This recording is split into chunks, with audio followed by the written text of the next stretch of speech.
Salut, aujourd'hui dans cette vidéo, je vais te montrer comment utiliser Bootstrap.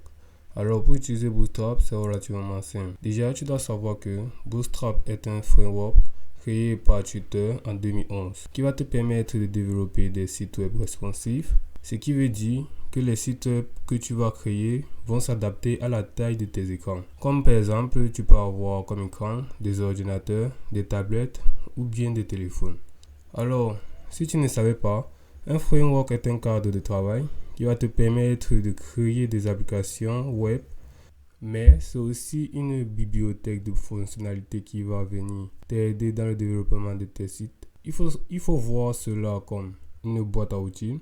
Bien sûr, ça ne va pas faire le travail à ta place, mais ça va te mettre à disposition des outils qui vont venir t'aider et te faciliter certaines tâches que tu devras accomplir toi-même, ce qui te fera gagner assez de temps. Sache qu'il existe d'autres frameworks, comme par exemple Angular ou React. Alors à présent, je vais te montrer des étapes à suivre pour utiliser Bootstrap. La première étape est de se rendre sur le site web de Bootstrap que voici qui est getbootstrap.com.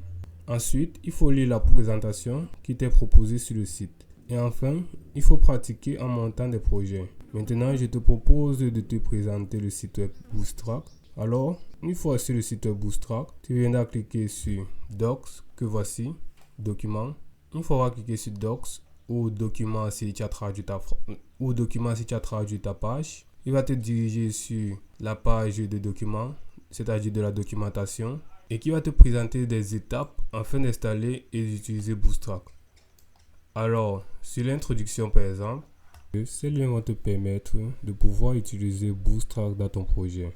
Donc, pour les ajouter, c'est très simple. Tu vas tout simplement aller dans ton fichier HTML. Puis, une fois ton fichier HTML, tu entreras tout simplement ces liens au niveau de la balise React. Et de là, tu colles tout simplement ces liens. Ensuite, tout en restant sur cette page, tout à gauche, comme tu peux le voir, tu as plusieurs autres sections. Par exemple, tu peux aller dans la partie component. Si tu n'as pas bien sûr traduit ta page, et pour moi, c'est composant étant donné que ma page est traduite. Alors, tu cliqueras tout simplement sur la partie composant. Alors, tu viendras tout simplement cliquer sur bouton afin de voir comment les boutons sont créés à partir des classes de Bootstrap. Donc, à savoir, lorsque tu utilises Bootstrap, en fait, les propriétés sont rentrées dans les classes de tes balises en HTML. Donc, tu descends. Du coup, par exemple, pour ici, pour créer un bouton avec Bootstrap, tu écris btn plus login plus btn primary et donc primary et donc ce primary correspond tout simplement à la couleur bleue. Secondary correspond à la couleur grise. Succès correspond à la couleur verte. Danger correspond à la couleur rouge. Warning correspond à la couleur jaune. Info correspond à la couleur bleu ciel. Light correspond à la couleur blanche. Et dark correspond à la couleur sombre. Donc comme tu peux le voir ici, en fonction de ce que tu écris, la couleur sera différente. Donc en cliquant tout ici à gauche, en cliquant sur la rubrique que tu souhaites, tu vas pouvoir voir comment utiliser Bootstrap selon ce que tu souhaites créer.